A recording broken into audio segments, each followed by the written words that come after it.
Warning দিয়ে শুরু করি। আজকে ভারী বৃষ্টিপাতের হলুদ সতর্কবার্তা দেওয়া আছে উত্তরবঙ্গের দার্জিলিং, জলপাইগুড়ি, কালিম্পং, আলিপুরদুয়ার এবং কোচবিহারে।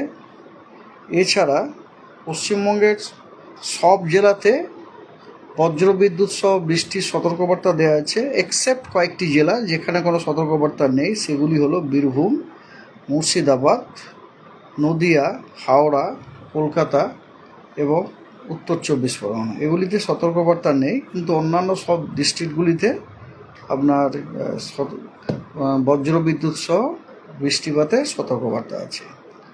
15 তারিখে দার্জিলিং, কালিম্পং এবং জলপাইগুড়িতে ভারী বৃষ্টিপাতের সতর্কবার্তা আছে এবং উত্তরবঙ্গের সব জেলার জন্য সতর্কবার্তা দেওয়া হয়েছে বজ্রবিদ্যুৎ সহ বৃষ্টির, এবং আর কোনো সতর্কবার্তা নেই, মানে দক্ষিণবঙ্গের জন্য কোনো সতর্কবার্তা নেই।